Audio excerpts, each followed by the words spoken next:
Hello students, आप सभी बच्चों का मैं maths with Suvin sir YouTube channel पर वेलकम करता हूं। बच्चों, हम इस क्लास के अंदर स्टडी करेंगे क्लास 10+1 का मैथमेटिक्स। एनसीईआरटी की बुक में से हमने एक्सरसाइज 3.2 शुरू कर रखी थी। उसकी प्रॉब्लम नंबर 1 से लेकर के 5 तक कल हमने सॉल्व किया था। कुछ फॉर्मूलाज और कुछ टेबल भी हमने सीखी थी, किस प्रकार किन किन साइड का रेशो, कौन सा ट्रिग्नोमेट्रिक फंक्शन होता है, साइन थीटा कौन सा होता है, कोस थीटा कौन सा होता है, और इन 6 के 6 ट्रिग्नोमेट्रिक फंक्शंस का आपस में क्या रिलेशन है। ठीक है बच्चों, आज हम एक्सरसाइज 3.2 में आगे प्रोसीड करेंगे। 5 प्रॉब्लम और हैं, एक ही मेथड पर हैं पांचों। तो आज की क्लास में हम अगली 3 प्रॉब्लम करेंगे, 6, 7 और 8 नंबर। ठीक है बच्चों, उम्मीद करता हूँ कल वाली चीज़ें आपको समझ आई होंगी, आपने कर लिया होगा। इसके बाद 6 से 10 तक एक जैसी प्रॉब्लम है। यहाँ पर आपको क्या है बच्चों कि जो ट्रिग्नोमेट्रिक फंक्शन है वो डिफरेंट एंगल पर उनकी वैल्यूज़ आपको बतानी है। ठीक है, तो आपने एक्यूट एंगल के बारे में या अप टू राइट एंगल आपने वैल्यूज़ याद की थी 10th क्लास में एक टेबल के थ्रू। तो सबसे पहले हमें उन्हें रिवाइज करना होगा कि जैसे साइन 0 डिग्री कितना होता है, साइन 30 डिग्री कितना होता है, 45 कितना होता है। ठीक है बच्चों, तो एक बार फिर से पहले वो टेबल हम डिज़ाइन करते हैं, टेबल को बनाना सीखते हैं और उन वैल्यूज़ को फिर डायरेक्टली याद करने की कोशिश करेंगे। ठीक है बच्चों, आपको याद होगा आपने 5 एंगल के ऊपर वैल्यूज़ याद की थी। वो 5 एंगल बच्चों कौन कौन से थे? एक था आपका 0 डिग्री, दूसरा था आपका 30 डिग्री, तीसरा था 45 डिग्री, चौथा था 60 डिग्री और पांचवा था 90 डिग्री। ठीक है बच्चों, अब हमने पढ़ा है कि जो एंगल की मेजरमेंट है, there are 2 units for the measurement of angle. ठीक है, तो ये तो डिग्री के अंदर आप 10वीं क्लास में पढ़ चुके हैं। अब यही चीज़ें यदि पाई के अंदर भी आती हैं, रेडियन के अंदर भी आती हैं, तो 0 आपको ऐसे मिलेगा बिना डिग्री के। 30 डिग्री है तो रेडियन के फॉर्म में ये क्या होगा बच्चों? π/6। जो 180 डिग्री होता है वो रेडियन के अंदर क्या होता है बच्चों? पाई। ठीक है, तो अब 30 डिग्री है तो उसको रेडियन में क्या लिखेंगे? π/6। 45 डिग्री है तो उसको आप क्या लिखेंगे? π/4। ये आप खुद बताइए, π/3। और 90 को आप क्या लिखोगे बच्चों? π/2। ठीक है, तो हो सकता है अब जैसे जैसे आगे की क्लासेस आप जाएंगे तो आप क्या देखेंगे कि जो डिग्री का एंगल की मेजरमेंट है वो डिग्री के अंदर बहुत ही कम यूज हो रही है और रेडियन के अंदर मैक्सिमम टाइम यूज होगी। ठीक है बच्चों, तो एंगल ये डिग्री में आपने याद कर रखे हैं, अब इनका रेडियन कन्वर्जन भी आपको याद रखना होगा। ट्रिग्नोमेट्रिक फंक्शन वही 6 के 6 हैं, साइन, उसके बाद आपका कोस, तीसरा टेन, चौथा कोट, पांचवा सीकेंट और छठा कोसेक थीटा। ठीक है, तो देखिए साइन, कोस और टेन, पहले इन तीनों को याद करते हैं। बाकी के बचे हुए जो 3 हैं वो हमने कल की क्लास में पढ़ा था, वो तीनों इनके रेसिप्रोकल होते हैं। ठीक है, तो चलिए बच्चों शुरू करते हैं टेबल को बनाना। इसको आप सीखिए, पहले आपने टेबल को कंस्ट्रक्ट करना सीखना है बच्चों। जब एक बार अच्छे तरीके से आपको तरीका समझ में आ गया तो उसके बाद हम कोशिश करेंगे कि इनको डायरेक्टली हम लर्न करके रखें। ठीक है, देखिए साइन की वैल्यू 0 डिग्री पर कितना होगी, 30 पर कितना होगी, 45 पर कितना होगी। क्या तरीका रहेगा? आप इसके अंदर काउंटिंग लिख लीजिए सिंपल, 0 1 2 3 4। ठीक है, सभी के अपोन में बच्चों 4 कर लीजिए, 4 4 4। ठीक है, अब जिनको आप सिंपलेस्ट फॉर्म में कर सकते हैं कर दीजिए। 4 से 4 कैंसिल हो जाएगा, 1 आ जाएगा, इधर यहाँ पर ये कैंसिल हो जाएगा, 1/2 आ जाएगा, बाकी एज इट इज़ रहेंगे। फिर आपने क्या करना है बच्चों, सभी का अंडर रूट ले लेना है, अंडर रूट ले लेंगे। ठीक है, अब इनको सोल्व कर दीजिए, वो हमारी फाइनल वैल्यूज आ जाएंगी। 0/4 होता है बच्चों 0, उसका अंडर रूट करोगे तो वो भी 0, यानी साइन 0 डिग्री की वैल्यू क्या होती है बच्चों 0 होती है। इसके बाद साइन 30 डिग्री की क्या वैल्यू होती है, 1 का अंडर रूट करेंगे तो 1 हो जाएगा, 4 का स्क्वायर रूट निकालोगे तो 2 आ जाएगा, यानी साइन 30 डिग्री बच्चों क्या होता है 1/2। इसके बाद ये था तो 1 का अंडर रूट करेंगे 1 हो जाएगा, 2 का अंडर रूट करोगे तो बच्चों वो परफेक्ट स्क्वायर नंबर नहीं है, इसलिए रूट एज इट इज़ रह जाएगा, वैल्यू क्या बन जाएगी 1/√2। इसी प्रकार साइन 60 डिग्री के लिए क्या वैल्यू रहेगी, √3 एज इट इज़ और 4 का रूट निकल जाएगा 2, तो वैल्यू क्या बन जाएगी √3/2। इसी प्रकार 1 का अंडर रूट बच्चों क्या होता है 1, तो साइन 90 डिग्री की वैल्यू आपके लिए क्या रहेगी 1 रहेगी। ठीक है, अब इसी प्रकार कोस की जब आपने टेबल बनानी है तो साइन वाली वैल्यूज़ को उस साइड से लिखना शुरू कर दीजिए, यानी साइन में जो वैल्यू 90 डिग्री पर है वो कोस में बच्चों कहाँ पर आ जाएगी 0 डिग्री पर, तो कोस 0 डिग्री कितना होता है 1। ठीक है, वो वैल्यूज़ उधर से उठा करके इस साइड रखते रहिए, जो 60 पे था वो ये 30 पे होगा, कॉम्प्लीमेंट्री एंगल भी कहलाते हैं ये, तो कोस 30 डिग्री क्या होता है √3/2। 45 वाला एज इट इज आ जाएगा, 30 वाला 60 पे चला जाएगा और 0 वाला 90 पर चला जाएगा, यानी कोस 90 की वैल्यू 0 होती है। ठीक है बच्चों, इसके बाद आपने 10th क्लास में एक रिलेशन पढ़ा था, tan थीटा किसके बराबर होता है साइन थीटा अपोन में कोस थीटा की। ठीक है, तो ये एक फॉर्मूला था टेंजेंट थीटा का साइन अपोन कोस। तो अब बच्चों आपको टेंजेंट 0 डिग्री की वैल्यू निकालनी है, टेंजेंट 0 डिग्री की वैल्यू निकालनी है तो आप क्या कर सकते हो साइन 0 डिग्री की वैल्यू अपोन में कोस 0 डिग्री की वैल्यू। तो देखिए यहाँ से आप क्या करेंगे 0/1, टेंजेंट 0 क्या होगा 0/1 यानी 0। ठीक है, इसी प्रकार टेंजेंट 30 क्या होगा 1/2, इसके अपोन में करना है बच्चों ये वैल्यू, मल्टीप्लाई में लेना चाहो तो इसको पलट देंगे तो 2 से 2 कैंसिल, ये वैल्यू आपकी क्या बन जाएगी 1/√3। इसी प्रकार 1/√2 साइन वाली वैल्यू के अपोन में करनी है कोस वाली वैल्यू, मल्टीप्लाई में करोगे तो उसका ले लोगे रेसिप्रोकल, तो ये कैंसिल हो जाएगा, यानी टेंजेंट 45 क्या आ जाएगा 1। इसी प्रकार इसके अपोन में ये करेंगे बच्चों तो √3/2 अपोन में लेना है 1/2, मल्टीप्लाई में ले लोगे 2/1, तो 2 से 2 कैंसिल, यानी टेंजेंट 60 डिग्री क्या बन गया √3। इसी प्रकार टेंजेंट 90 डिग्री बच्चों क्या हो जाएगा 1/0 और 1/0 बच्चों क्या होता है नोट डिफाइंड, परिभाषित नहीं किया जा सकता। ठीक है बच्चों, ये चीज़ आपने ध्यान रखनी है। बहुत सारे बच्चों का ये जवाब होता है कि 1/0 है तो वो 0 बन जाएगा, नहीं बच्चों आपने स्पेशली ध्यान रखना है 0 कभी भी डिवाइड में नहीं आता, किसी भी नंबर के डिवाइड में यदि 0 आ जाए तो वो क्या कहलाता है नोट डिफाइंड, अपरिभाषित, उसकी कोई परिभाषा मैथमेटिक्स के अंदर नहीं दी गई है। ठीक है बच्चों, ये वैल्यूज हो जाएंगी। इसके बाद आपके बाकी के जो 3 फंक्शन बच जाएंगे वो टेबल बड़ी ही आसानी से आपने खुद कंप्लीट करनी है। एक बार शुरुआत में आपको करवा के दे देता हूँ। टेंजेंट के बाद आप यूज़ करेंगे कोट का, जिस प्रकार हमने कल जिस सीक्वेंस में लिखी थी सेम तरीका आपने रखना है, फिर सेक थीटा और लास्ट में कोसेक थीटा। ठीक है बच्चों, अब देखिए कोट की वैल्यूज़ क्या हो जाएंगी, कोट और टेंजेंट हमने कल पढ़ा था, these are reciprocal to each other, reciprocal होते हैं बच्चों।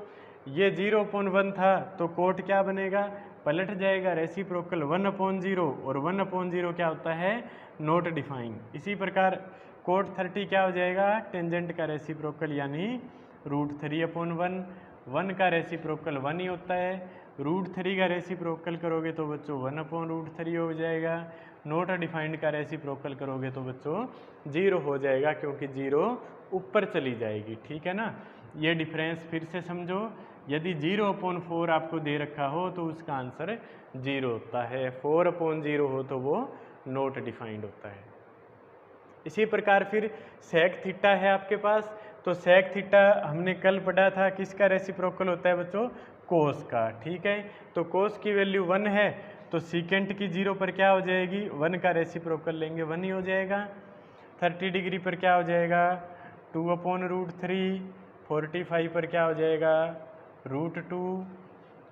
60 पर हो जाएगा बच्चों सिंपल 2, और 90 डिग्री पर हो जाएगा 0 था, रेसिप्रोकल लेंगे तो नॉट डिफाइंड। इसी प्रकार कोसेक जो है वो साइन का रेसिप्रोकल होता है, तो ये 0 होता है तो 0 डिग्री पर ये नॉट डिफाइन हो जाएगा। 1/2 का उल्टा जब करेंगे तो सिंपल 2 हो जाएगा, 1/√2 का उल्टा करेंगे तो √2 हो जाएगा, √3/2 का रेसिप्रोकल लेंगे तो 2/√3, और 1 का रेसिप्रोकल लेंगे तो 1, यानी कोसेक 90 डिग्री बच्चों क्या होता है, 1। ये आपकी टेबल है, एंगल की वैल्यूज़ हैं, तो ये हमें याद रखनी पड़ेगी बच्चों। इस पूरे चैप्टर के अंदर डिफरेंट प्रॉब्लम्स आएंगी जिनके अंदर ये वैल्यूज़ हमें डायरेक्ट पुट करनी पड़ेंगी। तो सबसे पहले आप टेबल के थ्रू इसको लर्न करने की कोशिश करें।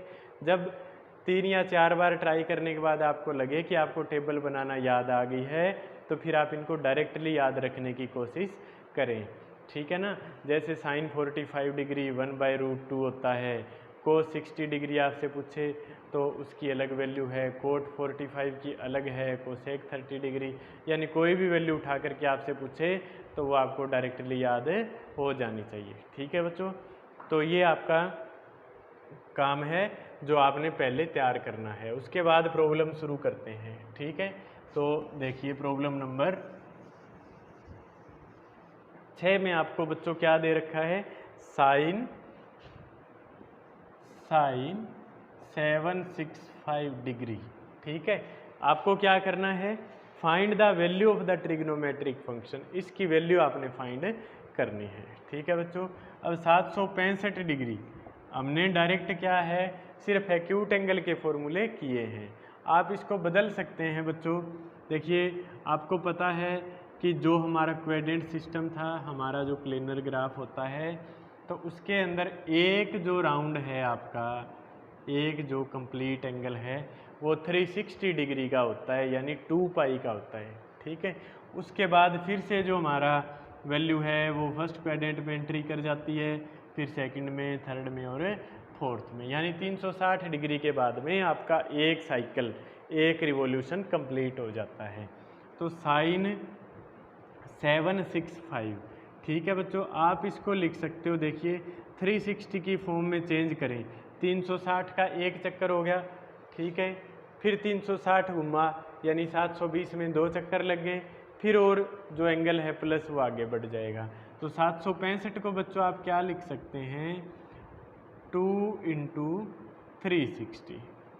ठीक है, 720 हो गया और प्लस 45 डिग्री।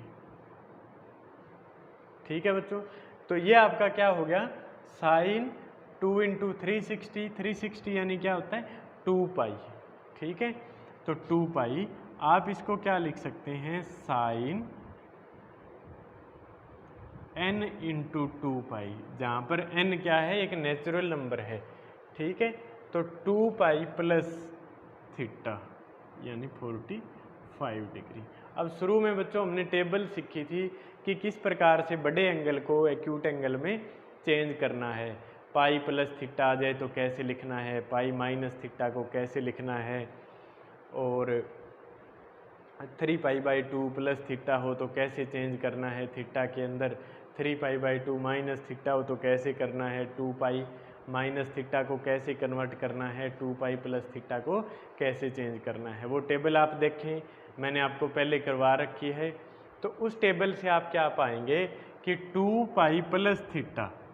ठीक है, 2π का बच्चों देखिए एक बार फिर से समझिए, एक सर्कल, एक रिवॉल्यूशन पूरा हो गया। ठीक है, उसके बाद n का क्या मतलब है कि कितने ही सर्कल लगे, 2 बार घूमेगा तो यहाँ आकर के रुकेगा, 3 बार घूमेगा तो एंगल यहाँ पर फिनिश होगा, 4 बार, यानी n × 2π + थीटा, साइन 2π + थीटा। तो हमने क्या चीज़ सीखी थी कि जो ट्रिग्नोमेट्रिक फंक्शन होते हैं वो π/2 और 3π/2 इन पर तो चेंज हो जाते हैं, और 0 डिग्री, पाई और 2π इन पर वो सेम रहते हैं। तो यहाँ पर क्या है, साइन 2π, इसका मतलब क्या हुआ, साइन का साइन रहेगा। अब 2π प्लस थीटा, ठीक है बच्चों, मैं किससे कंपेयर करवा रहा हूँ इसको, मैं इसको कंपेयर करवा रहा हूँ बच्चों साइन 2π प्लस थीटा, वो क्या होता है आपके पास साइन थीटा के बराबर, ठीक है। तो साइन 2π प्लस थीटा किसके बराबर होता है बच्चों, साइन थीटा के, क्योंकि 2π पर 2 रिवोल्यूशन पूरे हो गए और उससे और आगे एंगल जाएगा 45 डिग्री, तो वो कहाँ पर शिफ्ट होगा बच्चों, पहले क्वाड्रेंट में, और पहले क्वाड्रेंट के अंदर ऑल पॉजिटिव, ठीक है। तो साइन भी क्या होता है, पॉजिटिव। तो ये जो वैल्यू है वो किसके बराबर हो जाएगी, साइन थीटा यानी साइन 45 के बराबर। तो यानी जो वैल्यू 765 की होगी वही साइन 45 की होगी। तो अब साइन 45 की वैल्यू बच्चों आपने टेबल के अंदर याद कर रखी है, क्या होती है, 1/√2, it will be our answer, ठीक है। इसी प्रकार प्रॉब्लम नंबर 7 आप देखिए, 7 सेम एग्जाम्पल है। 8वां मैं आपको बता देता हूँ, टेंजेंट 19π/3, ठीक है। आप इसको कन्वर्ट कीजिए, जो फ्रैक्शन है इम्प्रॉपर फ्रैक्शन दे रखा है, आप उसको कन्वर्ट कीजिए मिक्स फ्रैक्शन के अंदर। 3 से डिवाइड करोगे बच्चों, 3 × 18 और 1 19, तो आप इसको क्या लिख सकते हो, 6π + π/3, ठीक है। ऐड करके देखोगे तो 3 और 1 का एलसीएम 3 हो गया, 6 × 18 और 1 19, यानी ये सेम बन जाएगा, ठीक है बच्चों।